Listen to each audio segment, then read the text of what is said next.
kehidupan dalam kuburan jauh lebih panjang dibandingkan kehidupan di dunia. Nabi SAW bersabda, "A'maru ummati baina sittina wa sab'in." Bahwa usia umatku itu hanya berkisar 60 sampai 70 tahun saja. Sedikit yang lewat 70 tahun. Kalaupun ada usia yang sampai 100 tahun itu sedikit sekali. Tapi kebanyakan di bawah 70 tahun, umumnya umat Rasul itu sudah meninggal dunia. Tetapi ketika orang masuk ke dalam kuburan, usia dia di kuburan sampai kiamat ditegakkan itu panjang sekali. Anda bisa bayangkan, orang yang meninggal sejak zaman Nabi Adam sampai hari ini kiamat tidak dibangkit-bangkitkan, menunjukkan bahwa kehidupan kuburan jauh lebih panjang dibandingkan kehidupan dunia. Dari sinilah maka wajar seorang mukmin harus takut dengan kehidupan kuburan. Ma'asyiral muslimin yang dimuliakan Allah Azza wa Jalla. Tetapi para ulama mengatakan, apakah orang yang mendapatkan adab kubur itu munqati atau mustamir, terus menerus ataukah terputus? Kata para ulama, adab kubur itu hanya terputus dengan tiupan sangkakala Israfil.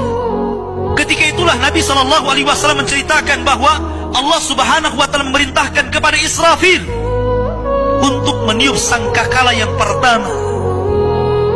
Disinilah adab kubur terputus. Karena ketika itu seluruh orang mati, baik orang yang ada di atas bumi atau yang ada di bawah bumi, baik kalangan jin, baik malaikat, kecuali makhluk-makhluk yang Allah kehendaki saja, semua hancur.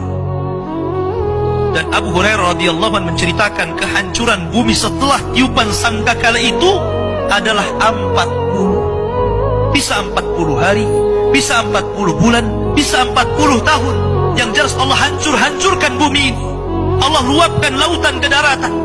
Allah jatuhkan bintang. Allah hancurkan gunung sehingga seperti kapas yang dihempas angin. Itulah yang disebut dengan kehancuran alam atau hari kiamat. Baru setelah kemudian bumi tidak bulat lagi, tapi bumi terhampar. Allah ganti bumi yang kita pijak dengan bumi yang baru. Itulah yang disebut dengan padang mahsyar. Maka disitulah Allah Subhanahu wa Ta'ala memerintahkan Israfil untuk meniup sangkakala kebangkitan. Yang kedua kalinya Israfil pun kemudian meniup sangkakala. Maka dari situlah manusia keluar dari perut bumi. Wa akhrajatil ardu athqalaha. Allah keluarkan beban-beban beratnya. Disitulah orang-orang yang beriman, ketika mereka muncul dari kuburan, maka mereka akan berkumpul dengan keluarganya. Allah mengatakan, alladzina amanu wattaba'athum dzurriyyatuhum biimanin alhaqna bihim dzurriyyatuhum. Orang-orang yang beriman, kemudian keimanan diikuti oleh keluarganya, oleh istrinya, oleh suaminya, oleh bapaknya, oleh anak-anaknya, oleh cucu-cucunya. Maka ketika mereka dibangkitkan dari kuburan, mereka langsung berkumpul menjadi satu keluarga. Dan itu sebuah ketenangan. Tapi orang-orang di luar daripada beriman, mereka keluar dari perut bumi seperti dua binatang. Pertama Allah contohkan dengan laron yang berterbangan. Anda bisa melihat laron apabila terbang di atas lampu atau di sekitar lampu. Lihat bagaimana cara terbangnya. Mereka akan saling tubruk dengan kawan-kawannya. Karena pada hari itu anak lari dari orang tuanya, suami lari dari istrinya, orang tua lari dari anaknya. Terkadang mereka bertubruk satu dengan yang lainnya. Yang kedua seperti belalang kal jaradil muntashir.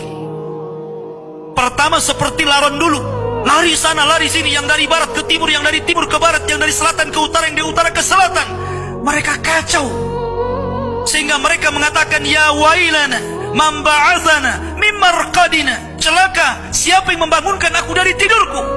Tapi orang-orang yang beriman hanya mengatakan, hadza ma wa'adar rahman wa sadaqal mursalin. Inilah janji Allah kepada kalian dan benarlah ucapan para rasul. Baru setelah itu dari padang mahsyar berteriak seorang yang Allah suruh untuk berteriak. Mulailah kemudian mereka teratur. Maka mereka akan berjalan ke satu titik. Disitulah yang disebut dengan padang mahsyar.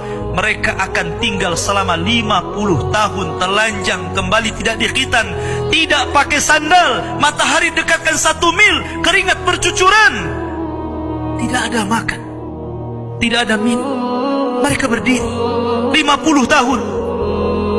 Sehingga akhirnya orang-orang saleh mereka berkumpul, datang kepada Adam minta syafaat. Adam memberikan udzur, tidak sanggup memberikan syafaat. Kata Adam, datanglah kalian kepada Nuh, karena dia rasul pertama dalam Islam, rasul pertama setelah aku. Maka mereka pun kemudian datang kepada Nuh. Nuh pun memberikan udzur, datanglah kalian kepada Ibrahim, karena dia Khalilur Rahman. Maka mereka datang kepada Ibrahim. Kata Ibrahim, aku tidak sanggup berikan syafaat, datanglah kalian kepada Musa, karena dia Kalimur Rahman. Ketika mereka datang kepada Musa, kata Musa, datanglah kepada Isa. Isa pun memberikan udzur, tidak bisa. Seandainya kalian datang kepada Muhammad sallallahu alaihi wasallam itu lebih baik.